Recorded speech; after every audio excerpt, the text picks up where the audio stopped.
The war was over. The Titans were gone, and atop the highest mountain in the world, 12 thrones sat waiting for their gods. Zeus took the highest throne, king of the gods, lord of the sky, master of thunder and divine law. Hera took her throne beside him, queen of the gods, goddess of marriage, and the most dangerous force on Olympus when crossed. Poseidon descended to his underwater kingdom, where coral palaces stretched for miles, and every ocean on earth answered to his trident. Demeter walked the earth as a goddess, her bare hands coaxing grain from dead soil, seasons bending to her will. Athena, goddess of wisdom and war, was born unlike any other god. She burst fully armed from Zeus's own skull. Apollo drove his golden chariot across the sky each day, bringing light, music, and prophecy to every corner of the mortal world. His twin sister Artemis ruled the night goddess of the hunt, the moon, and every wild place civilization dared not follow. Ares, god of war, prowled every battlefield, hungry and restless, thriving in the chaos that destroyed lesser men.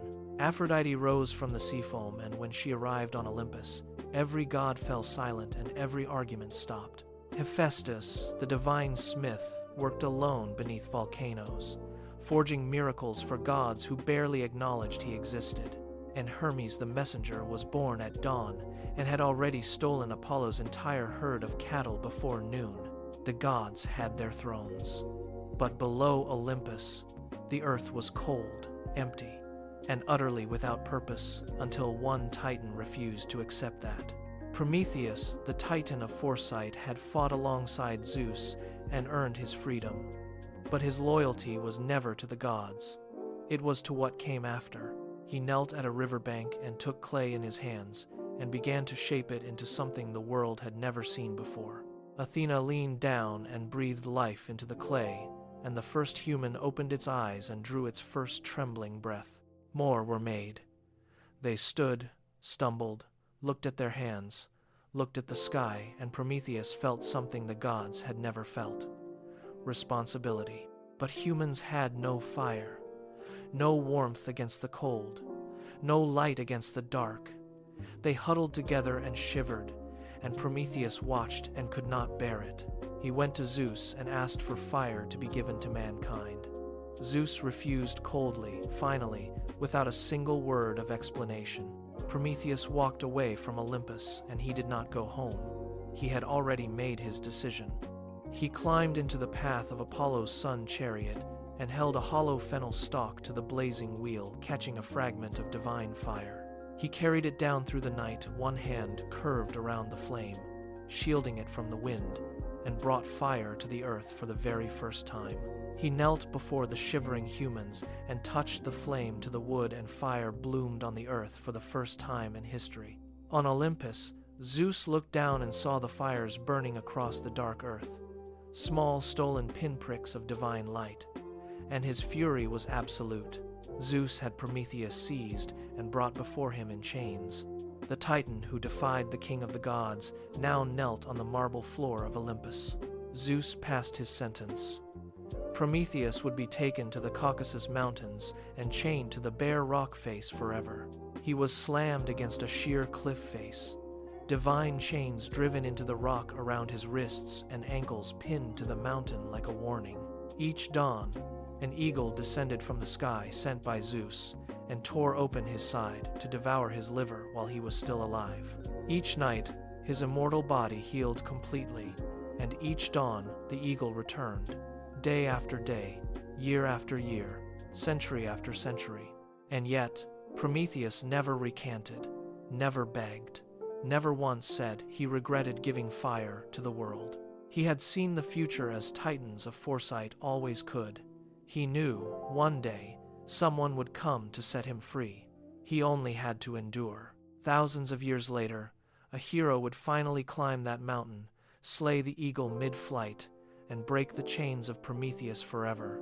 But that day had not yet come, for now, Prometheus endured, and the fire he had given the world burned on below him.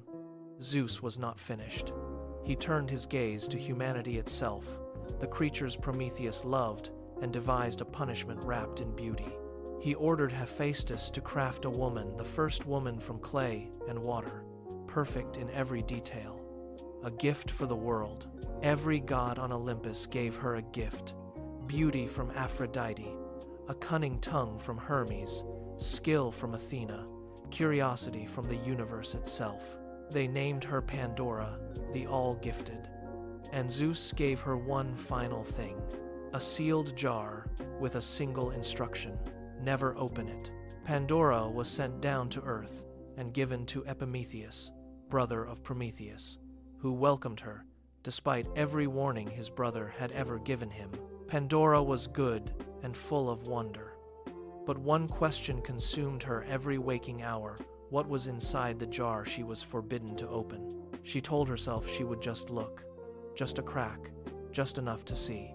She had told herself that every day for months. One night, when the house was quiet and the silence became unbearable, her hands moved before her mind could stop them. She opened the jar, and the world changed in an instant. Disease poured out: famine, war, envy, greed, despair, old age, every misery that would plague mankind for the rest of time, freed in a single moment. Pandora slammed the lid shut, but it was already too late. The damage was done, all of it gone. But one thing remained inside, too small, too quiet, too easy to overlook. It had been left there on purpose, by a god who understood cruelty perfectly. She lifted the lid one last time, and out flew hope, the one gift Zeus had made sure to trap inside with all the evils. Hope spread across the world, not enough to erase the suffering that had just been unleashed, but enough to make it bearable. Zeus had punished humanity through Pandora, but he had left them hope. Even his cruelty, it seemed, had a limit. Generations passed. Humanity spread, and so did everything that had escaped from Pandora's jar: corruption, violence, arrogance, the forgetting of the gods. Zeus looked down at the world he had built and felt something cold and final settle in his chest. It was time to wash it clean. He summoned Poseidon. Together, they gave the order, and the sky and sea answered as one. The rains came, the seas rose, rivers burst their banks and swallowed entire kingdoms. The flood took everything equally, without mercy. But one man had been warned. Deucalion, son of Prometheus, had built a great chest on his father's instruction. He and his wife Pyrrha climbed inside. For 9 days and 9 nights, the chest floated on a world that was nothing but water, the last 2 people alive, in the last shelter on earth. On the 9th day, the waters receded, and the chest came to rest on the peak of Mount Parnassus, the only land left in all the world. They stepped out onto the wet stone, the last 2 people alive. The world around them was beautiful, clean, and completely empty. They prayed for guidance, and Themis, goddess of divine law, answered, "Throw the bones of your mother behind you as you walk." They were horrified until Deucalion understood. The earth was their mother. Her bones were the stones beneath their feet. They walked forward and threw stones over their shoulders, and where each stone struck the earth, something impossible began to happen. From the stones, new humans rose harder than the first, shaped by the earth itself.